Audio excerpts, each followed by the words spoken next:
Back for some more hydrogen, I presume? Well, you've come to the right place, because that's what this video is all about. Today we've got eigenstates, we've got spherical harmonics and radial functions and the absorption emission spectrum and all kinds of good stuff, so come on in here and let's learn about this. Before we get started, I wanted to say a couple of things about this video. The format of this video is going to be a little weird. We're actually going to start by looking at and exploring the solutions, and then only after that are we going to actually solve the Schrodinger equation. I think that this approach lends itself better to the video format, and I think it'll ultimately be more memorable and helpful. And I'll also link you in the description below to papers you can read that have all the equations in a more sequential order if you're interested in that.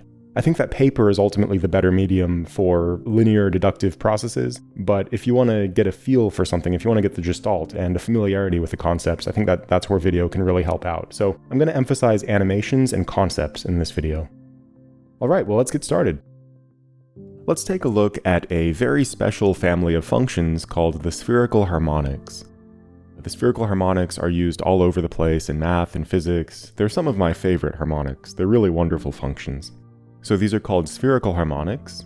The word spherical starts with S, and harmonic starts with H, so naturally the symbol here is a capital Y. The subscript is this number L, which is an integer, and the superscript is a number M, which is an integer. L has to be non-negative, so it could be 0, 1, 2, and so on. And then the absolute value of M has to be less than or equal to L. So in other words, if L is 2, M could be -2, -1, 0, 1, or 2. And we'll see why that is later on in the video, but for now just know that we have this family of functions and they're parametrized by these two integers, M and L. So I want to first take a particular look at the spherical harmonic when M equals 1 and L equals 2. I think this is a good example to start with. So I have here the equation at the top of the screen, but before we unpack the equation, I want to tell you something about what I'm showing here. So the spherical harmonics don't actually evolve over time, but what I'm showing here is a spherical harmonic times this time phase factor that just rotates around in the complex plane. The reason I'm showing you that is that the spherical harmonics are actually the angular part of our hydrogen energy eigenstates, and so when you multiply in the time dependence, you get that swinging around in the complex plane like what I'm showing on the top left side of the screen. And that brings the equation to life in a way that I think is important to see.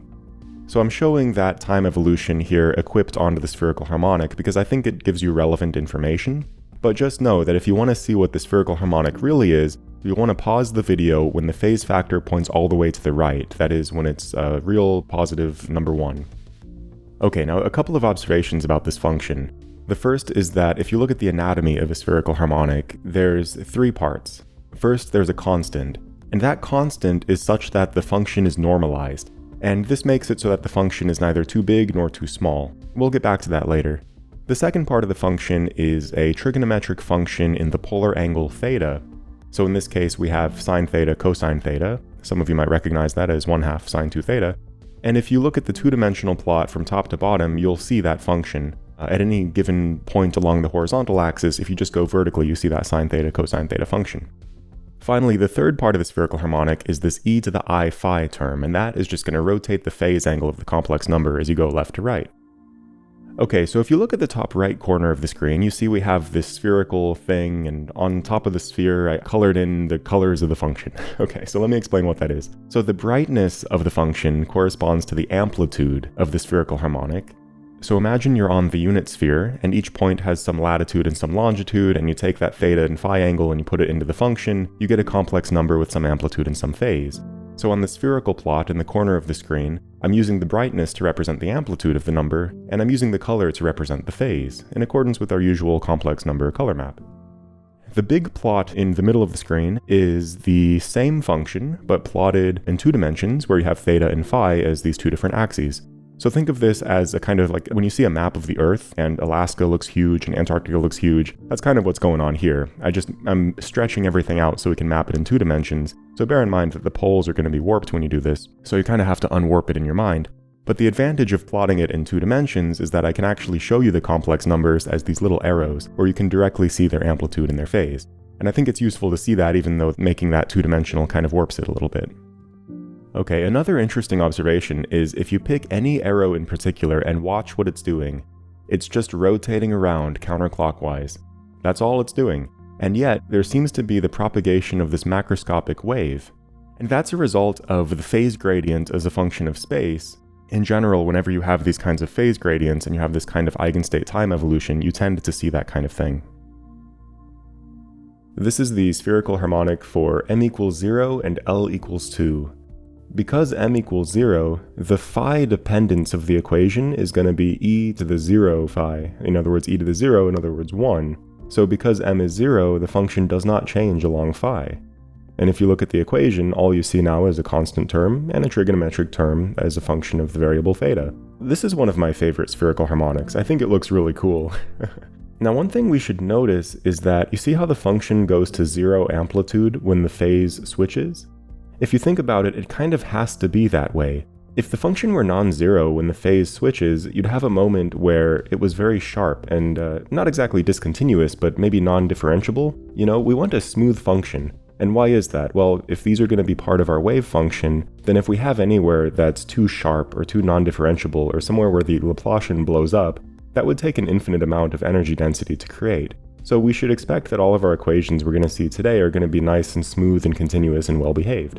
As we'll see later, for precisely that reason, we get these quantized solutions. We get these integers that give us a family of functions, a family of eigenstates, and all of that goes back, in essence, to this idea that the function has to be smooth. That implies that you have to get a certain number of nodes, and that it's not just anything goes. It's a discrete set of possible solutions, which is something that's really fun to think about. Alright, now let's look at another function. This time m is -1. So this looks just like the spherical harmonic we were looking at first, except that was m equals 1, this is m equals -1. So in other words, the function is exactly the same, the only difference is that the way in which the phase changes as a function of phi is backwards relative to what it was before, and so as the time evolution swings each arrow around counterclockwise, macroscopically it'll appear like the waves are propagating in the opposite direction as before. Alright, we'll look at a few more spherical harmonics. This time I'm just going to talk about each one for a few seconds. We'll look at the picture and we'll move on. If you want to pause it and see the equation, you're more than welcome to do so. This is m equals 0 and L equals 1, and because m equals 0, you see there's no phi dependence. L equals 1, so the trig function in theta is pretty simple, it's just cosine of theta, and we've got that constant out front that normalizes it. Here we have y0, 0. This is the simplest spherical harmonic, it's just a constant. Everywhere on the sphere, it has the same value, 1 over 2 times the square root of pi. Now we have m equals -1 and L equals 1. Because L equals 1, we see this very simple function for theta, it's just sine of theta, and then we have a constant in front of the equation. Okay, and now m is 1 instead of -1, and so it's the same equation, but now it goes the other way. So here's L equals 2, m equals 2, you see that double periodicity as you go around the longitude, and you see that L is this kind of second order, it's sine squared, you know, it's not just sine. Alright, and here's m equals -2, L equals 2, so same thing as we saw a minute ago, but just the other way.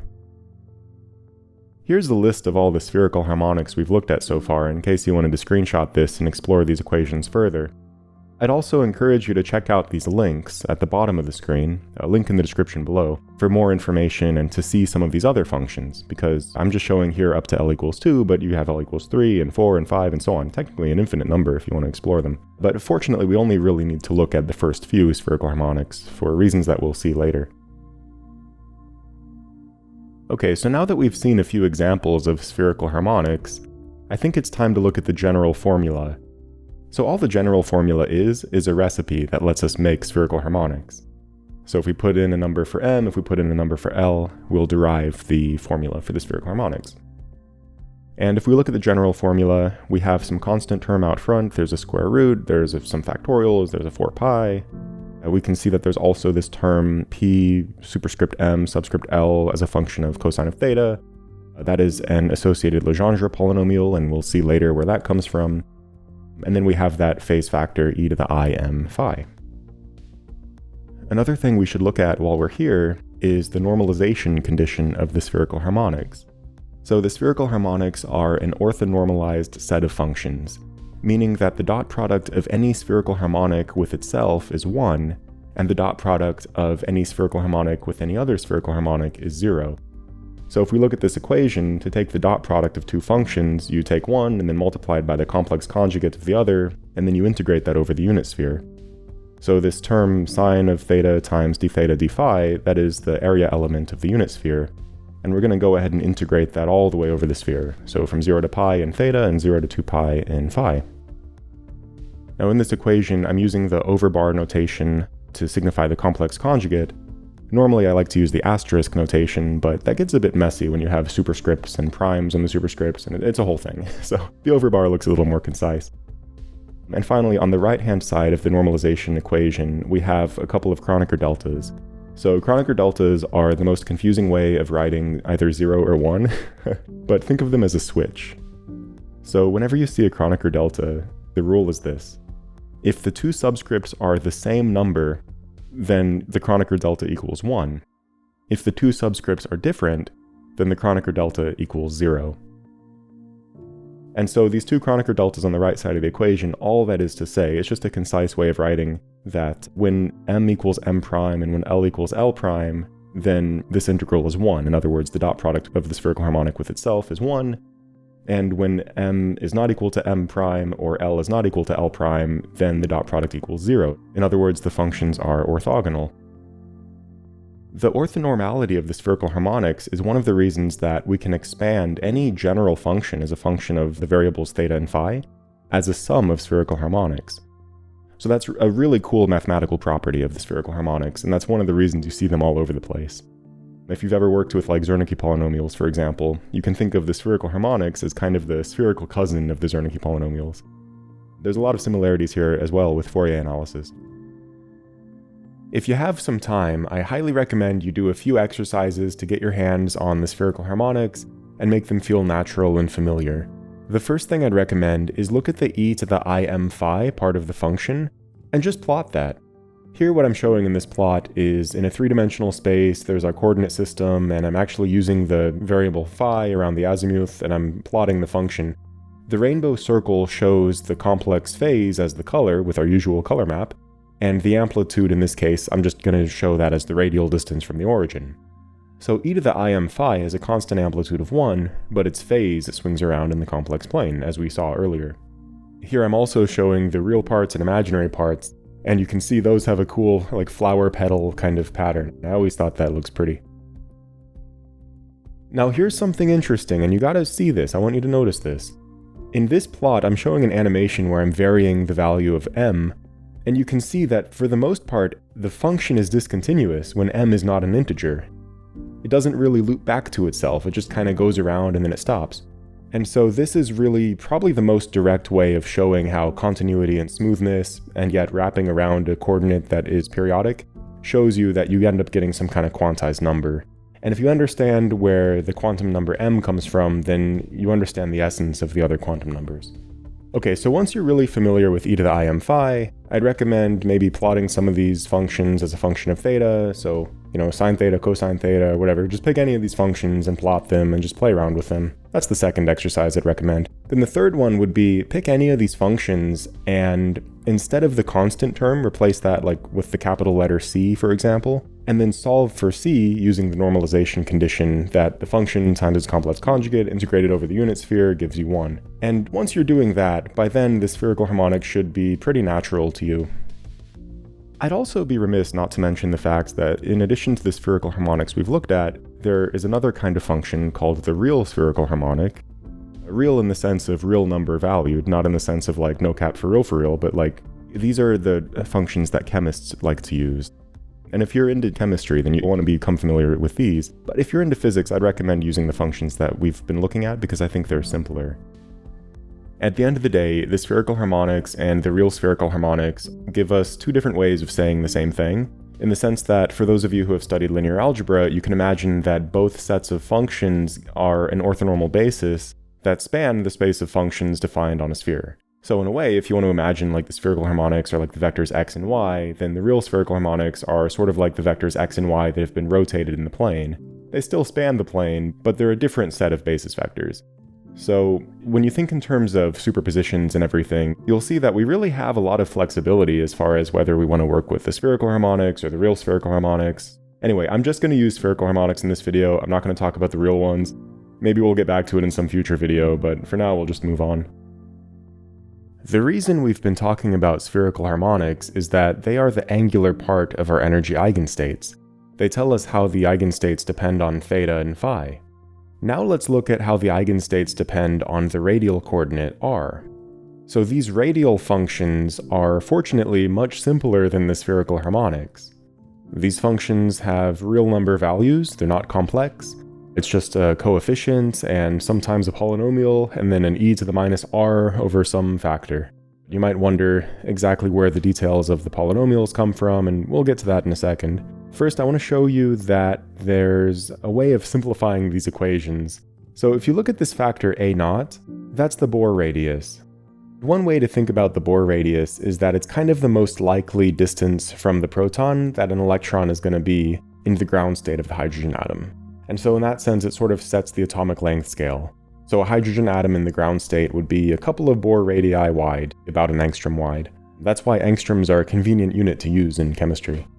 The Bohr radius is 4 pi epsilon naught h bar squared divided by the elementary charge squared times the reduced mass of the electron. And that number actually comes out of solving for the radial functions, so it comes out of Schrodinger's equation. Because you'll recognize that we used all of those variables when we set up the equation. We had an epsilon naught, we had an h bar, we had an elementary charge, we had a reduced electron mass. So this thing that sets the atomic length scale, we can actually calculate from the Schrodinger equation.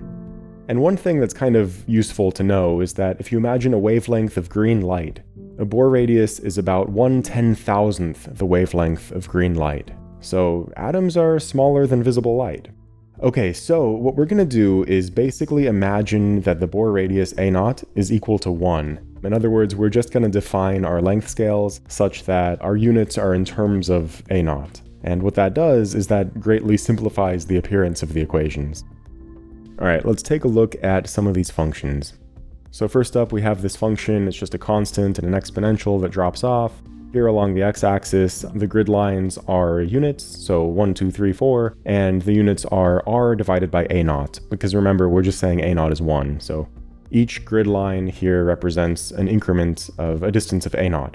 And moving on to the next function, we have r20, so that's basically just an exponential that decays, but there's also this function that at first starts off positive for small r and then goes negative, and so we get a little sign flip around r equals 2. That's kind of neat, and what that's going to do when we multiply it by our spherical harmonic, that means anything beyond r equals 2 to a0 is going to have a phase switch at that point. So the phase is going to go from whatever it was when r is less than 2a0, and then beyond 2a0 it's going to flip into the exact opposite phase. That's what that transition from positive to negative is going to do. Next up, we have r21, and this is kind of a thing where in the limit as r approaches infinity, of course, it drops off to 0. So the electron is still bound, and yet here, it's also 0 at the proton. So when we have r21 as a radial function, the electron really doesn't want to be right next to the proton. It's a little bit spaced farther out. But you'll notice that this is strictly positive, it doesn't go negative. For r30, we have something that kind of resembles r20. It's basically an exponential decay and the sign flips, but now this time we have the sign flipping and then coming back. So it goes positive, negative, positive. And when you multiply that by your spherical harmonic, what that means is you're going to have an inner spherical zone where inside of that the phase is one thing, and then beyond that there's going to be like a spherical shell where the phase is reversed, and then beyond that, out to infinity, the phase is going to go back to its original orientation that it was inside that innermost sphere. Alright, R31 is similar to R21, except now there's this sign flip. Again, asymptotically, it's 0 as you go to infinity, and it's 0 at the proton, but there's a sign inversion that happens around r equals 6 a0. And R32, at this point, things are pretty spread out. By the way, one thing about these functions is as n gets higher, the average value of these functions is more spread out. So as you go into higher energy states, the electron is less bound, and it's physically going to be fluffier and more spread out from the atom.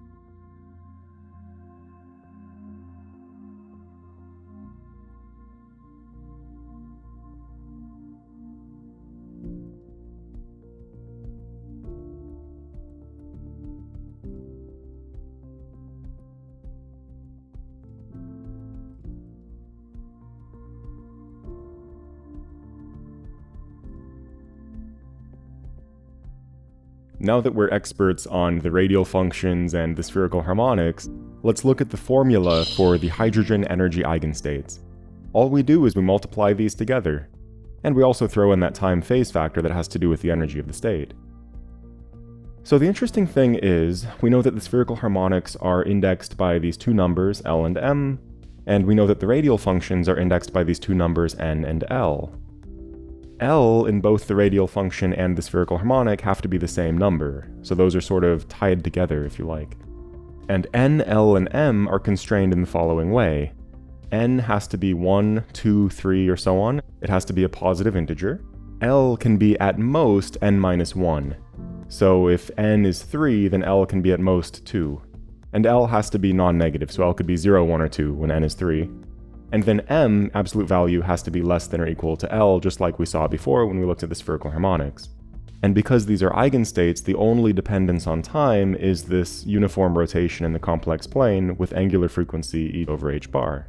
So now the question is, what are the energy eigenvalues for each of our energy eigenstates? In other words, for each state, how much energy is actually in the system? Because hydrogen's a bound system, the energy is going to be some negative value. That is, it'll be the amount of energy that you need to remove the electron from the atom. So for example, the ground state energy is the amount that you have to put in to ionize the atom out of the ground state and send the electron flying away. Alright, and it turns out that the energy level depends only on n and has the value of the reduced electron mass times the electron charge to the fourth power divided by 8 times epsilon naught squared times h squared. Not h bar squared, but h squared, so h bar times 2 pi. And then that whole quantity is divided by n squared. The equations that we've seen so far, this Schrodinger picture of what a hydrogen atom is very beautiful math, but what makes it physics is that it has to adhere to the strict requirement of being experimentally verified. So let's see if our theory is up to the challenge. We know that we get a discrete set of energy eigenvalues depending on the energy eigenstate that the electron is in.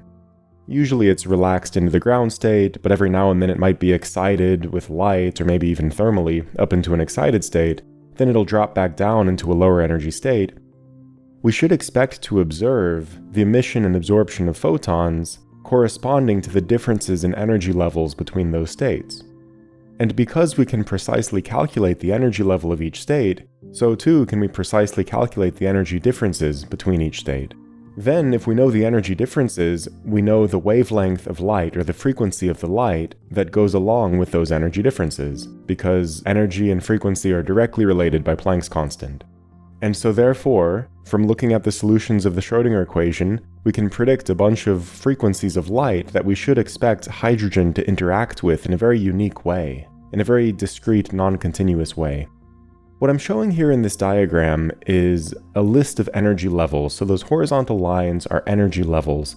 Down at the bottom we have the ground state, and here you can see that as n increases, as those states get higher and higher energy, their energy actually asymptotes to 0. Because the energy of all these bound states is negative, and so as n approaches infinity, yeah, the energy gets higher, but it's diminishing returns. At some point, the energy gets so close to 0 that the electron is basically no longer bound to hydrogen. And this diagram shows that. So the dashed line at the very top is 0 energy, so that's a detached electron and proton. Okay, now one thing we can see by looking at this is that the farther the gap is between the two energy levels, the higher frequency the photon is. The way I like to imagine that is, imagine that you're in whatever the higher energy state is, and you snap down into the lower energy state. The farther you fall down that energy axis, the more energetic that transition is. And the more energetic the transition is, the higher frequency the photon is. So on the very far left side of the screen, that's going to pick up a lot of energy as the electron falls, and so that's going to emit a very high frequency photon, an ultraviolet photon. On the other hand, if you look at the far right side of the screen, you can see that the transition between the two energy states that are very close together, that hardly gives the photon any energy at all, and so there it's very low frequency, it's infrared.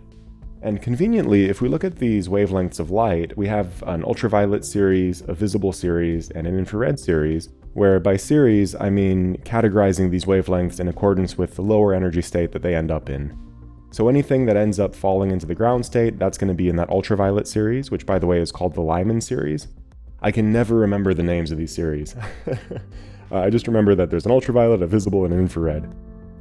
So the visible series is called the Balmer series, and it looks like what I'm showing here. There's 4 lines, and there's actually a couple more similar to that far left kind of magenta purple one that are right on the edge of UV. If you imagine the higher energy states that are very close to like what I'm showing there, but a little bit closer to 0. Anyway, to the right of that we have the infrared series or the Paschen series. So how well do all these predictions actually align with experimental data? Well, the short answer is very well. The Schrodinger model of the hydrogen atom is, by all accounts, very precise and accurate as far as what we're used to when we talk about like everyday accounting of things that happens in the world. You really have to nitpick the data to find any deviation from the Schrodinger equation as far as what's actually observed. So on the one hand, if you want to understand hydrogen, all you really need to know is Schrödinger's equation. But on the other hand, there are some very subtle differences between our calculations and what we actually observe. And those subtle differences open the door to spin, and antimatter, and quantum field theory, and all kinds of really profound things. And we'll explore that further in part 3. By the way, before getting to part 3, I think I'm going to go off on a tangent and do a video on Lorentz transforms and the Dirac equation, and maybe a couple of other concepts to really get us set up for part 3. Part 3 is going to be looking at how the Dirac equation applies to hydrogen, calculating the differences in energy relating to spin, looking at the various corrections to the Schrödinger picture, the fine structure, and even briefly alluding to quantum field theory, but I'm not going to actually calculate the Lamb shift. Well, anyway, we'll get to that later. For now, back to this video. Alright, well, now we've explored the solutions to the hydrogen atom, and I hope this has given you some visual insight as to what these solutions look like and what they can tell us about the absorption-emission spectrum of hydrogen. But there's one thing that's totally missing from this video so far, and that is actually solving the Schrödinger equation to produce these solutions. So far you've just had to take my word for it that this is what the solutions look like, but how do we actually get here from the Schrödinger equation? Well, I want to say a couple of things about that. The first is, now that we have a sense of what the solutions look like, it's going to make it easier to solve the equations. But also, solving the equation is much harder than just having a sense of what the solutions look like. Alright, we begin with the equation that we derived at the end of the last video. In this equation we have all kinds of partial derivatives and partial second derivatives and lots of stuff, so it's kind of a messy equation. Fortunately, nature is merciful enough that this equation is separable. In other words, as we've seen, psi can be separated out into the product of a radial function and a couple of angular functions. And for now, that's all we know. We don't know yet that there's spherical harmonics. We haven't yet proven that. But we're just going to say that psi can be written as a function r of r, radial function, times a function f of theta, times a function g of phi, and we don't yet know anything about what any of these functions are. We just know that it's separable. So the fact that the solution is separable means that the partial derivatives become ordinary derivatives. Because, for example, if you take partial psi partial r, and psi is rfg, then what you end up with is fg times the derivative of r with respect to r.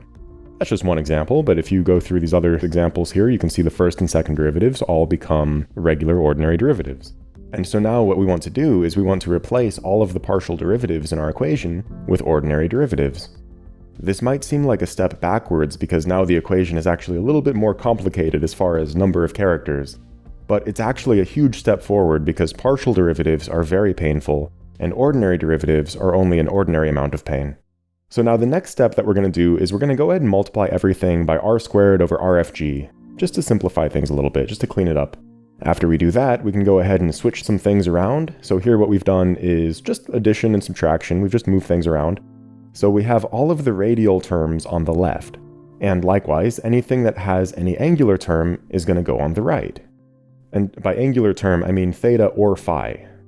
Now here is the essence of separation of variables. If we look at this equation, the left-hand side has no dependence on either theta or phi. But therefore the right-hand side can have no dependence on theta or phi either, even though ostensibly it looks like it does.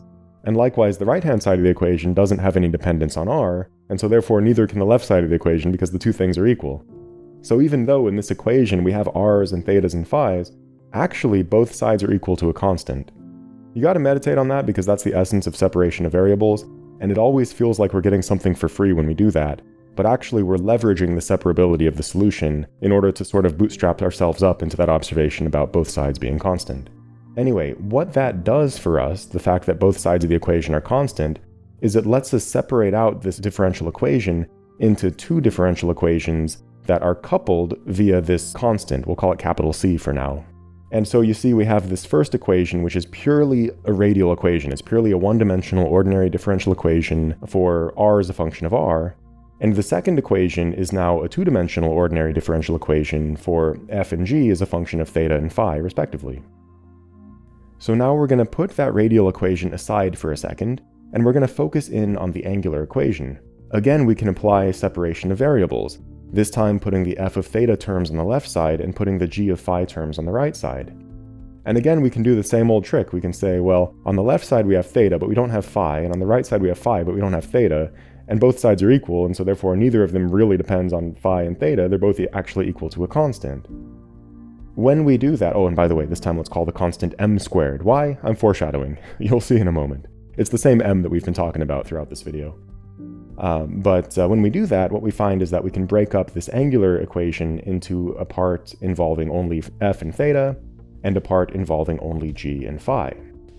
Also, the part involving g and phi is very simple.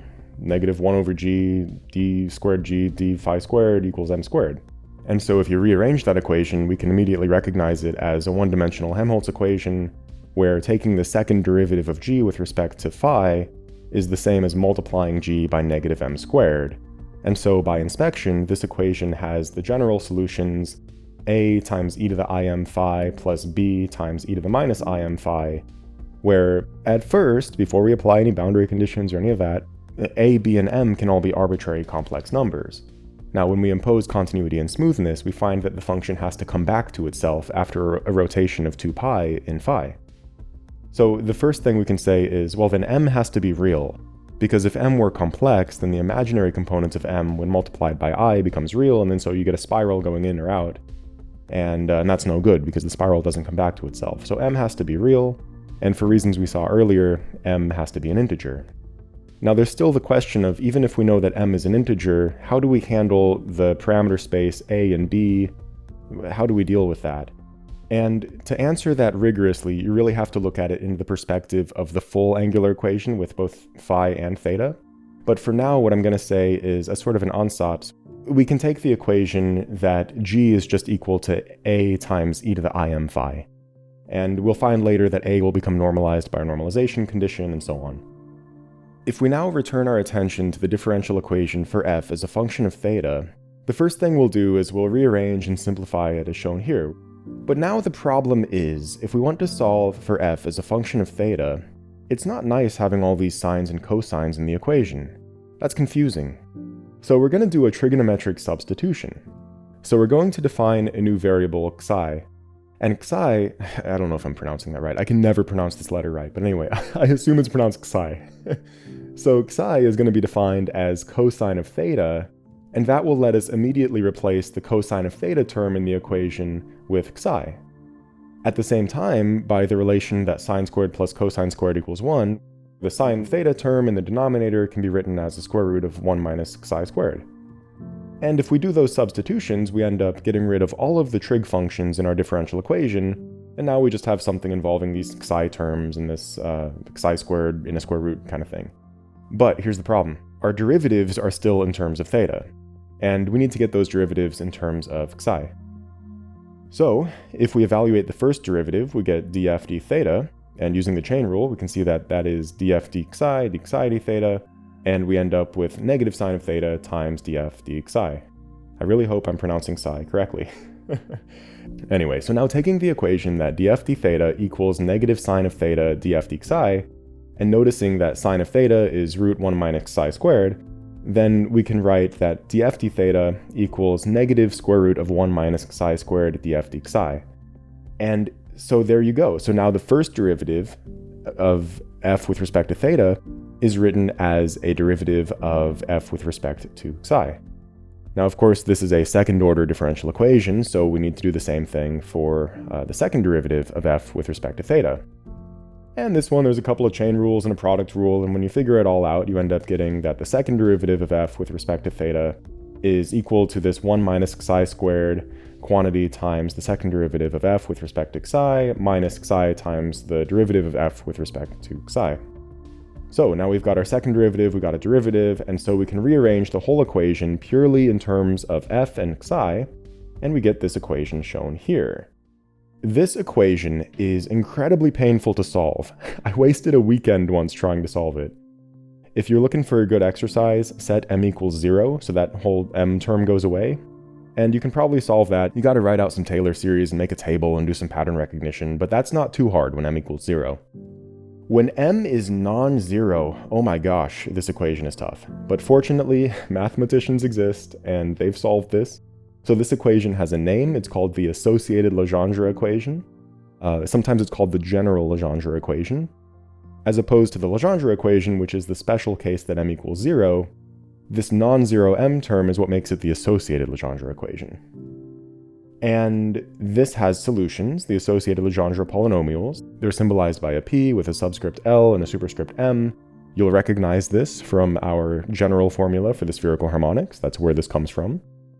So now we know that f of theta has the form of an associated Legendre polynomial whose argument is psi, but now remember that psi is defined as cosine of theta, and so therefore f of theta is an associated Legendre polynomial of cosine of theta.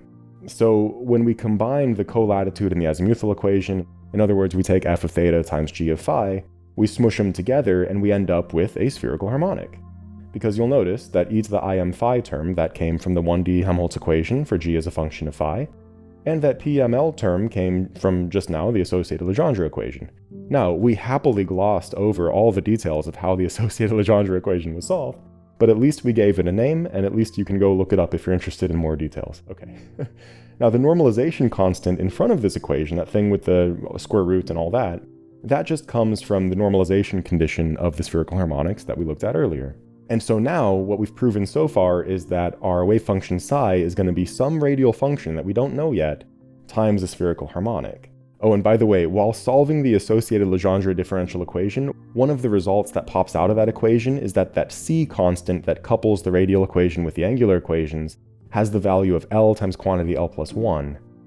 And ultimately, I mean, without going into the details of the associated Legendre equation, you can think about that in essence as a result of the fact that the poles of the spherical harmonics have to be well behaved, meaning smooth and continuous and regular, like, you know, pretty functions without any sharp points.